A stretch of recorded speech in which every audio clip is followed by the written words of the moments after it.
Thu Thủy xin kính chào quý vị khán giả. Quý vị đang quay trở lại với bản tin quốc tế sáng trên kênh FBNC. Bản tin hôm nay ngày 30 tháng 7 sẽ gồm những thông tin nổi bật sau đây. Giám sát chặt mọi hoạt động của Trung Quốc đang là nỗi lo mỗi ngày của hòn đảo Đài Loan. Hết cử chiến hạm lại đến chiến cơ, Bắc Kinh liên tục gửi những thông điệp đầy cứng rắn đến Đài Bắc. Thế nhưng, những tấm hình theo dõi không đủ chất lượng đã cản đường trinh sát của hòn đảo. Ngay lập tức, Đài Loan lại chi mạnh tay để đón khí tài trinh sát hiện đại của Mỹ. Không chỉ sát cánh với Đài Loan trong vai trò hậu thuẫn khí tài, Mỹ còn nhiều lần xuất đầu lộ diện chọc giận Trung Quốc. Trong động thái mới nhất, Trung Quốc đã tố chính Mỹ đang hủy diệt hòa bình khi cử tàu chiến liên tục đi qua eo biển Đài Loan. Trở lại với câu chuyện điều tra nguồn gốc Covid, tin tặc Mỹ bị Trung Quốc tố cáo tấn công đơn kêu gọi điều tra nguồn gốc Covid-19 ở Mỹ. Giữa bức tranh u ám trong quan hệ Mỹ-Trung, bỗng xuất hiện một gam màu tươi sáng. Đại sứ mới của Trung Quốc tại Hoa Kỳ bày tỏ sự lạc quan với quan hệ Mỹ-Trung. Một số tin nóng trên chính trường thế giới, Nga lo ngại về các hoạt động tình báo Mỹ trên lãnh thổ nước mình. Israel khẳng định đang điều tra phần mềm gián điệp Pegasus một cách nghiêm túc. Các thượng nghị sĩ Cộng hòa kêu gọi cấm Tổng thống đắc cử Iran đến Mỹ, vì sao lại như vậy? Còn tại Mỹ, Thượng viện Hoa Kỳ bỏ phiếu xúc tiến dự luật cơ sở hạ tầng khổng lồ. Cựu Tổng thống Trump chỉ trích đảng viên Cộng hòa gật đầu với dự luật nghìn tỷ đô. Tất cả sẽ có trong bản tin quốc tế sáng ngày 30 tháng 7 ngay sau đây.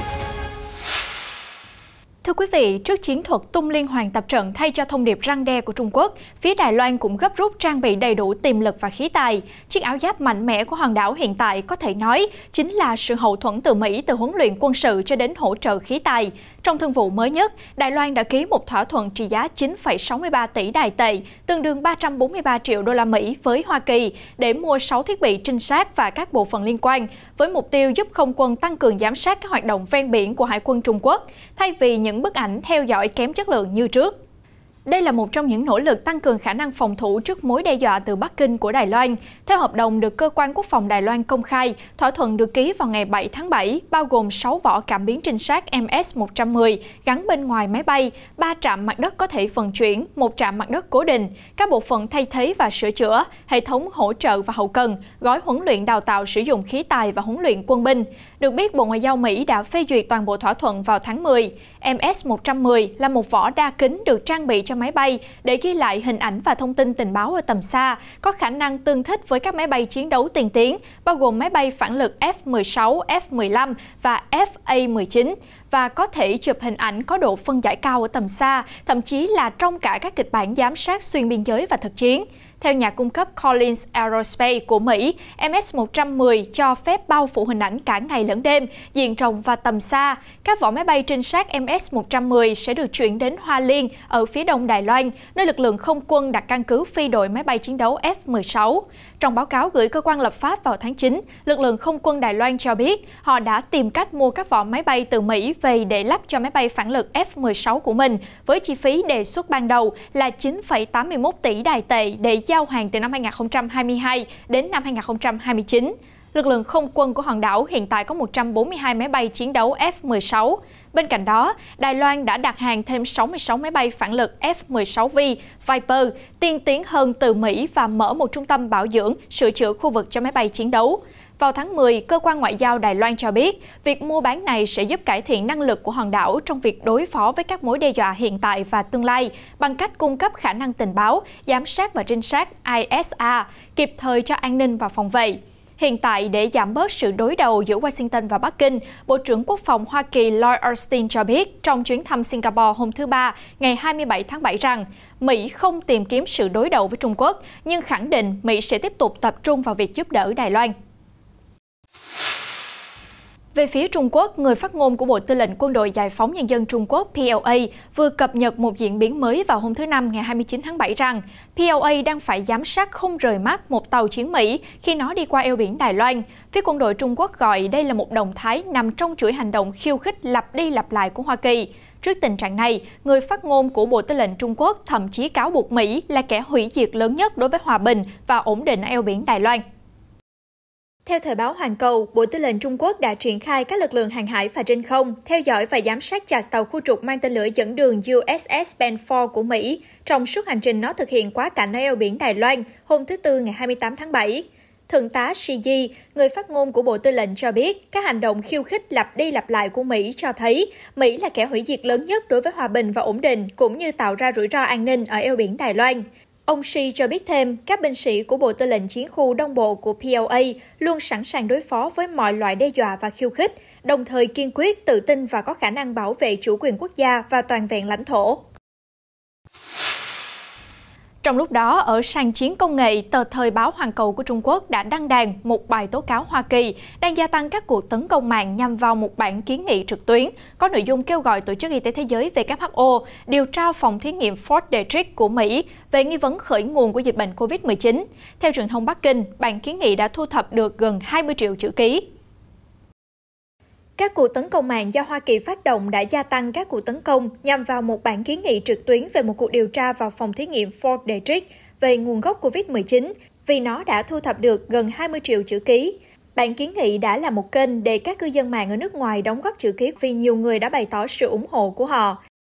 Theo Thời báo Hoàn Cầu, bản kiến nghị yêu cầu WHO đưa phòng thí nghiệm sinh học của Mỹ tại Fort Detrick vào giai đoạn 2 của cuộc điều tra nguồn gốc COVID-19 do một nhóm cư dân mạng của Trung Quốc soạn thảo và công khai vào tháng 6 năm nay, cùng thời điểm với phiên họp của Đại hội đồng Y tế Thế giới. Sau đó, bản kiến nghị được ủy quyền cho tờ Thời báo Hoàn Cầu đăng tải trên WeChat và Weibo vào ngày 17 tháng 7 để thu hút sự phản hồi từ công chúng. Tính đến tối thứ Tư ngày 28 tháng 7, bản kiến nghị trực tuyến yêu cầu Tổ chức Y tế Thế giới WHO điều tra phòng thí nghiệm Fort Detrick của Mỹ về nguồn gốc của COVID-19 đã thu thập được hơn 17,75 triệu chữ ký và con số vẫn đang tiếp tục tăng lên. Trong khi đó, máy chủ lưu trữ bản kiến nghị đã tiếp tục bị tấn công mạng từ các địa chỉ IP được cho là ở Hoa Kỳ, bao gồm cả các cuộc tấn công từ chối dịch vụ DDoS trên quy mô lớn. Trước đó, cuộc tấn công được cho là xuất phát từ Mỹ đã bắt đầu từ tối thứ Bảy ngày 24 tháng 7, khi số lượng chữ ký lên tới 10 triệu. Thời báo Hoàn Cầu hiện đã tăng cường các biện pháp bảo mật để bảo vệ máy chủ tốt hơn.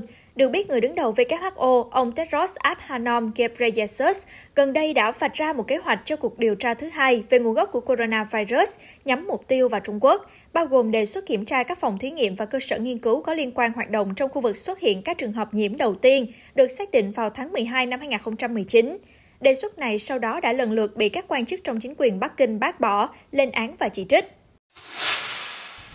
Sau những màn đấu tố không khoan nhượng giữa hai nước Mỹ-Trung, lại bất ngờ có những gam màu tích cực xuất hiện. Hôm 28 tháng 7, ông Tần Cương, đại sứ mới của Trung Quốc tại Washington, lại thể hiện thái độ hòa hảo với những lời chúc tốt đẹp, mong Mỹ sớm vượt qua đại dịch. Đồng thời, ông cũng bày tỏ lạc quan với mối quan hệ song phương giữa hai nước.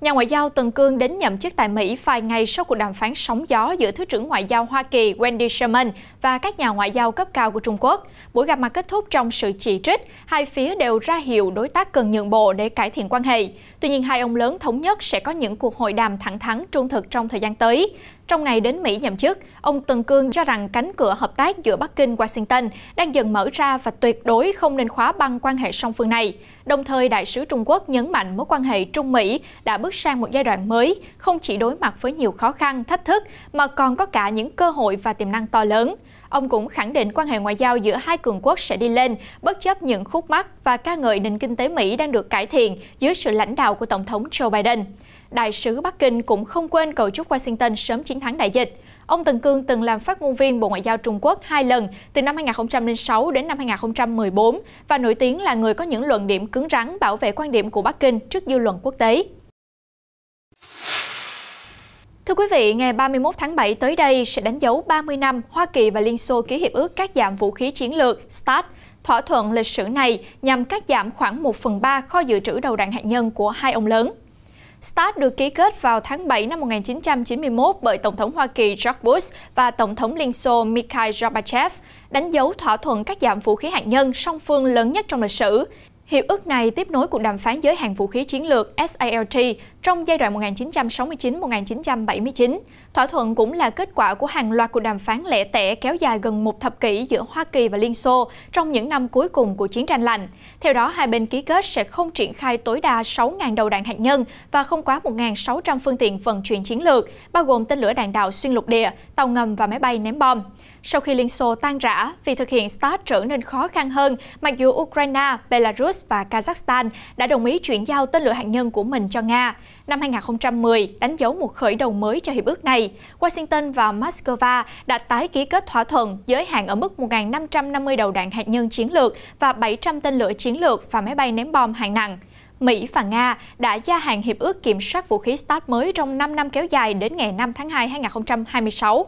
và được xem là lần duy trì hiệp ước cuối cùng giữa hai cường quốc. Vào tháng 5, Moscow bày tỏ quan ngại về việc Washington vi phạm hiệp ước START mới. Điện Kremlin cho rằng số lượng bệ phóng và máy bay ném bom của Mỹ đã vượt quá giới hạn thỏa thuận. Đáp lại, Hoa Kỳ khẳng định hoàn toàn tuân thủ hiệp ước và đang nỗ lực chuyển đổi các bệ phóng và máy bay ném bom hạng nặng để chúng không còn khả năng đáp ứng với vũ khí hạt nhân và dần đưa các khí tài này ra ngoài hiệp ước. Hiệp ước cuối cùng này của hai ông lớn Nga-Mỹ là nền tảng của việc kiểm soát vũ khí toàn cầu.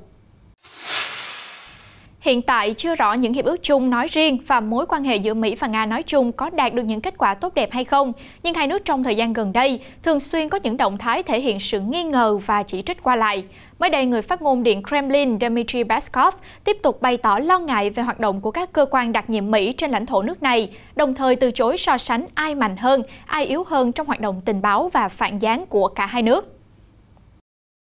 Hãng tin TASS dẫn lời phát biểu mới nhất của người phát ngôn Điện Kremlin, ông Dmitry Peskov cho biết, các dịch vụ đặc biệt của Mỹ đang hoạt động trên lãnh thổ của Nga là một nguyên nhân gây lo ngại. Điều này đã xảy ra trong một thời gian dài và nó vẫn đang tiếp diễn. Trả lời câu hỏi về việc liệu Điện Kremlin có đồng ý với khẳng định của Tổng thống Mỹ Joe Biden rằng các dịch vụ đặc biệt của Mỹ hiệu quả hơn nhiều so với của Nga, do vậy nên Tổng thống Nga Vladimir Putin mới phải tỏ ra lo ngại, ông Peskov đã trả lời. Tất nhiên, các dịch vụ đặc biệt của Hoa Kỳ rất mạnh và trí thông minh của họ cũng rất mạnh. Tuy nhiên, việc khẳng định ai mạnh hơn ai yếu hơn là một việc làm vô ích, bởi sẽ rất lạ lùng nếu chính quyền Mỹ tự đánh giá không tốt các nhân viên tình báo của mình. Sau cùng, ông Peskov đã nhấn mạnh với các phóng viên Nga rằng, tin tôi đi, chúng ta có rất nhiều lý do để tự hào về khả năng tình báo và phản gián của mình.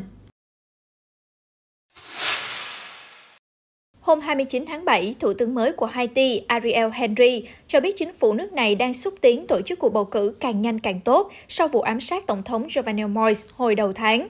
Vốn đã phải vật lộn với tình trạng tê liệt chính trị, bất ổn kinh tế và bạo lực gia tăng do các băng đảng châm ngòi, Haiti ngày càng rơi vào tình trạng hỗn loạn sau vụ ám sát Tổng thống Moïse. Các cường quốc phương Tây đã khuyến khích quốc gia nghèo nhất ở châu Mỹ này nhanh chóng bầu một ban lãnh đạo mới để củng cố pháp chế của chính phủ. Các cuộc bầu cử tổng thống và quốc hội sẽ diễn ra vào tháng 9. Tân Thủ tướng Henry cho biết, nhiệm vụ của chính phủ lúc này là chuẩn bị các điều kiện cần thiết để tổ chức bầu cử càng nhanh càng tốt. Ông sẽ nỗ lực khôi phục niềm tin của người dân vào chính phủ, đồng thời đối thoại với các nhà lãnh đạo xã hội dân sự và chính trị để đạt được sự đồng thuận về những tiến trình phát triển trong tương lai. Ông Henry cũng khẳng định các cuộc thảo luận sẽ nhằm loại bỏ tất cả yếu tố cản trở quá trình bầu cử. Tuy nhiên, vị Thủ tướng vẫn chưa đưa ra thời gian cụ thể cho sự kiện quan trọng này, cũng như không đề cập đến việc cải cách hiến pháp. Trước đó, cố Tổng thống Moïse có kế hoạch tổ chức một cuộc trưng cầu ý dân về việc thay đổi hiến pháp để củng cố quyền lực của Tổng thống trước Quốc hội. Ông Ariel Henry, 71 tuổi, là một bác sĩ giải phẫu thần kinh, được cố Tổng thống Haiti chỉ định trở thành Thủ tướng mới chỉ vài ngày trước khi bị ám sát. Liên quan đến phần mềm gián điệp Pegasus do Israel sản xuất gây rúng động dư luận thế giới, mới đây Bộ trưởng Quốc phòng Israel đã khẳng định đang nghiêm túc xem xét các cáo buộc về việc phần mềm này được sử dụng để chống lại các nhân vật quan trọng và nổi tiếng, bao gồm cả Tổng thống Pháp Emmanuel Macron. Tuyên bố được đưa ra trong cuộc gặp giữa Bộ trưởng Quốc phòng Israel Benny Gantz và người đồng cấp Pháp, Bộ trưởng Florence Parly. Cuộc gặp nhằm chia sẻ những phát hiện ban đầu từ đánh giá của chính phủ Israel về các loại hàng hóa xuất khẩu sang Pháp của NSO Group, công ty bán phần mềm gián điệp Pegasus. Reuters dẫn báo cáo sau đó từ văn phòng ông Benny Gantz cho biết, Bộ trưởng Israel khẳng định rằng chính quyền của mình chỉ cấp giấy phép mạng cho chính phủ các quốc gia và chỉ được sử dụng cho các nhu cầu đối phó với khủng bố và tội phạm. Trước đó, một số cáo trạng được công bố bởi 17 tổ chức truyền thông, dẫn đầu bởi nhóm báo chí phi lợi nhuận For Biden Stories có trụ sở tại Paris, cho biết phần mềm gián điệp này đã được sử dụng trong các vụ hack điện thoại thông minh của các nhà báo, quan chức chính phủ và các nhà hoạt động nhân quyền. Tờ Le Monde của Pháp đưa tin, điện thoại của Tổng thống Pháp Macron nằm trong danh sách các mục tiêu tiềm năng bị giám sát bởi một tín hiệu từ Maroc, nơi cũng đang sử dụng phần mềm Pegasus này. Ông Macron đã kêu gọi một cuộc điều tra. Trước làn sóng chỉ trích, Israel đã thành lập một nhóm liên bộ cấp cao để xem xét các cáo buộc về phần mềm gián điệp. Bộ trưởng Gantz khẳng định rằng các đại diện nghiên cứu vấn đề đã đến gặp công ty NSO và Israel đang xem xét vấn đề với sự nghiêm túc tối đa. Phía NSO lại cho biết báo cáo về Pegasus là đầy rẫy những giả định sai lầm và những lý thuyết chưa được kiểm chứng. Công ty cho biết Pegasus chỉ được sử dụng bởi tình báo chính phủ và các cơ quan thực thi pháp luật để chống khủng bố và tội phạm. NSO cho biết họ không biết danh tính cụ thể của những người mà khách hàng sử dụng Pegasus chống lại, nhưng nếu nhận được khiếu nại, họ có thể thu thập danh sách mục tiêu và đơn phương đóng cửa phần mềm đối với bất kỳ khách hàng nào bị phát hiện đã lạm dụng nó. Một quan chức Israel cho biết Bộ Quốc phòng sẽ ủng hộ các hành động như vậy của NSO nếu hành động sai trái được xác định. Trong một động thái có thể làm leo thang căng thẳng giữa Mỹ và Iran, nguồn tin từ Sputnik News cho biết mới đây, các thượng nghị sĩ đảng Cộng hòa Tom Cotton, Ted Cruz, Chuck Grassley, Rick Scott, Marco Rubio và Marsha Blackburn đã kêu gọi Tổng thống Mỹ Joe Biden cấm Tổng thống đắc cử của Iran Ebrahim Raisi nhập cảnh vào Hoa Kỳ để tham dự Đại hội đồng Liên Hiệp Quốc. Được biết, ông Ebrahim Raisi đã được chọn làm Tổng thống Iran tiếp theo trong cuộc bầu cử Tổng thống lần thứ 13 của nước này diễn ra vào giữa tháng 6. Lễ nhậm chức của ông dự kiến vào ngày 5 tháng 8 sắp tới. Tuy vậy, trong một bức thư gửi cho Tổng thống Mỹ hôm thứ Ba 27 tháng 7, các nhà lập pháp đảng Cộng hòa cho rằng ông Raisi là kẻ vi phạm nhân quyền, người nhất quán ủng hộ hình phạt vô nhân đạo đối với người dân Iran. Họ cũng khẳng định rằng Tổng thống đắc cử của Iran tiếp tục khiến cho người dân Iran bị truy tố, tra tấn và hành quyết ngoài luật pháp. Do vậy, các thượng nghị sĩ đã đồng loạt kêu gọi ông Ebrahim Raisi vẫn nên bị trừng phạt theo luật pháp Hoa Kỳ. Hiện tại, Tổng thống Mỹ Joe Biden chưa bình luận về lời kêu gọi của các thượng nghị sĩ. Ngược dòng lịch sử, Tổng thống đắc cử của Iran từng bị Mỹ trừng phạt với cáo buộc tham gia vào cái gọi là Ủy ban Tử thần từ năm 1988 và ra lệnh hành quyết hàng nghìn tù nhân chính trị. Bên cạnh đó, ông Raisi cũng bị buộc tội trong vụ trấn áp tình hình bất ổn tại Iran năm 2009. Đây là những điều mà nhà nước Cộng hòa Hồi giáo cực lực phản đối. Cũng liên quan đến các quyết sách của Nhà Trắng, mới đây, Thượng viện Hoa Kỳ đã bỏ phiếu thông qua gói cơ sở hạ tầng lịch sử trị giá hàng nghìn tỷ đô la. Tổng thống Joe Biden đã khẳng định bước đột phá này có thể biến đổi nước Mỹ.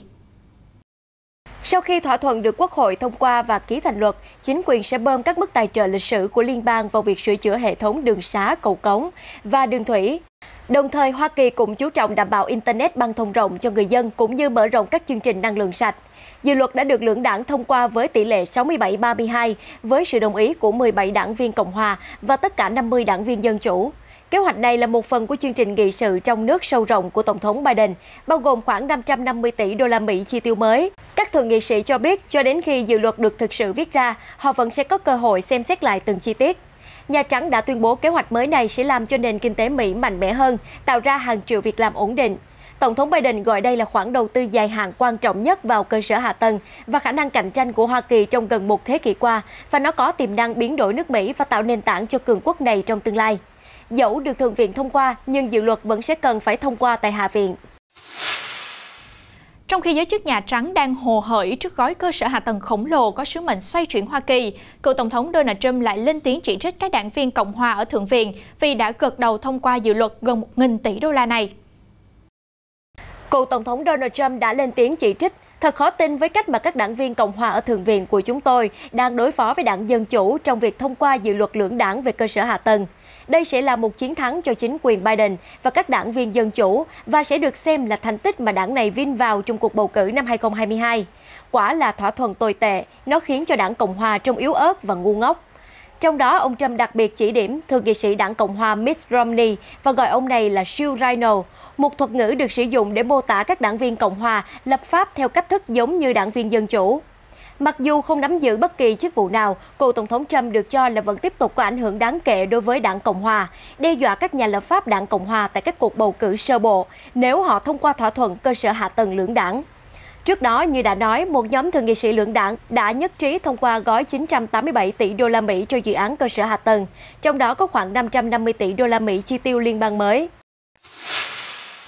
Kết thúc bản tin hôm nay bằng một thông tin đáng chú ý về tình hình tiêm chủng ở nước Mỹ. Các trường hợp nhiễm coronavirus ở Mỹ đang gia tăng do biến thể Delta. Theo Reuters, hiện tại các gã trùm công nghệ tại xứ cờ hoa như Google, Facebook, Netflix đã ra yêu cầu bắt buộc tất cả các nhân viên phải tiêm vaccine trước khi quay trở lại làm việc. Đây cũng là một trong những nỗ lực thúc đẩy tỷ lệ tiêm chủng đang bị đình trệ tại Mỹ. Hiện tại, các trường hợp nhiễm coronavirus ở Mỹ với biến thể Delta đang chiếm hơn 80%. Các nhà chức trách y tế hôm thứ Ba 27 tháng 7 cho biết những người Mỹ đã được tiêm phòng đầy đủ vaccine chống Covid-19 vẫn nên quay trở lại quy định đeo khẩu trang ở những không gian kín công cộng, bởi đây là những khu vực mà coronavirus đang lây lan nhanh chóng. Theo Reuters, Google và Facebook vừa cho biết tất cả nhân viên Mỹ phải chích ngừa để bước vào văn phòng. Google cũng đang có kế hoạch mở rộng quy định tiêm chủng sang các khu vực khác của công ty trong những tháng tới.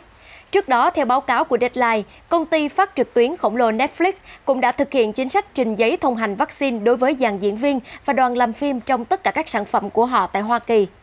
Đối với Apple, hãng táo khuyết có kế hoạch khôi phục quy định đeo khẩu trang tại hầu hết các cửa hàng bán lẻ ở Mỹ cho cả khách hàng và nhân viên, ngay cả khi họ đã được tiêm phòng. Còn với Twitter, Microsoft và Uber, các công ty này chưa có kế hoạch triển khai quy định bắt buộc tiêm phòng, mặc dù cho biết đang rất mong chờ về ngày mở cửa trở lại sớm nhất.